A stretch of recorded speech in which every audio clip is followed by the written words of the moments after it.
I'm Ginny Samuel, and I'm the Director of the Center for Clergy and Congregational Health and Wholeness at Drew Theological School.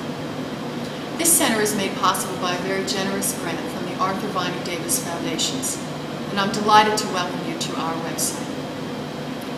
In the 1950s in this country, clergy were found to be among the healthiest of all the professionals.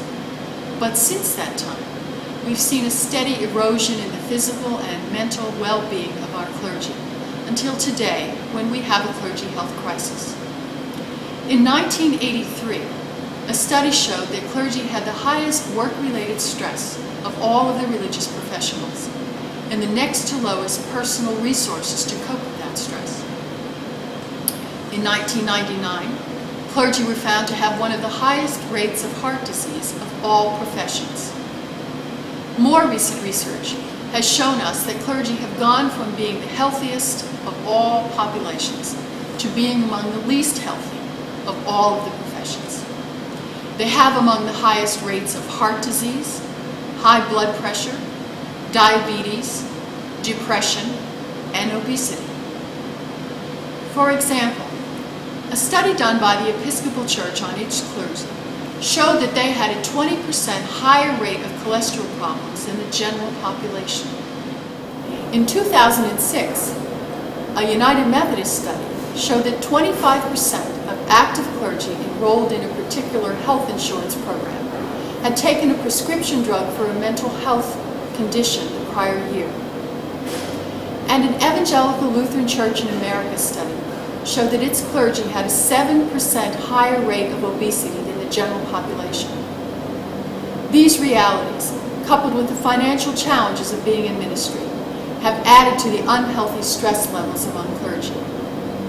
A study done on educational levels and compensation rates showed that while clergy were in the top 10% of educational levels in this country, they ranked 325th out of 432 occupations surveyed for salary rates.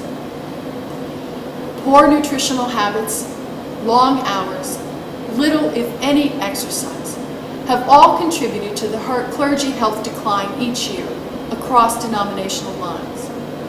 Dollars that were once spent for a missional program in the church are now dollars being spent for health claims. But the news is not all bad.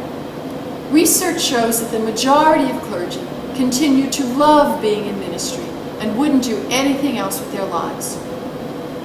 70 to 80% of health claim dollars are spent on lifestyle factors. That too is good news. If we can help clergy make better choices, then clergy will improve in their health. The Center for Clergy and Congregational Health and Wholeness is established to help individual clergy and their families, denominational officials, laity, and persons in seminary to be better educated about issues in clergy health. The Center will offer resources and programs on all facets of health and wholeness for those in ministry, and promote health and well-being throughout the Church of Jesus Christ. I hope you'll spend time on our website. We'll be adding in the future events at the Theological School, reports on research about clergy health in a variety of issues, and offer ways to clergy to support each other in their ongoing journey to health and wholeness.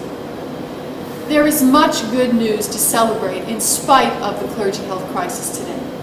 Many denominations have studied and are now moving to remedy poor clergy health and to reverse the steady erosion of the physical and mental well-being in clergy. God is raising up voices all across the church in concern for clergy and these issues. The Center for Clergy and Congregational Health and Wholeness at Drew is one such voice. I hope you'll find your time on our website to be beneficial, and that you'll let us hear from you about ways in which we can improve. Meanwhile, blessings to you on your own journey to continued and greater health.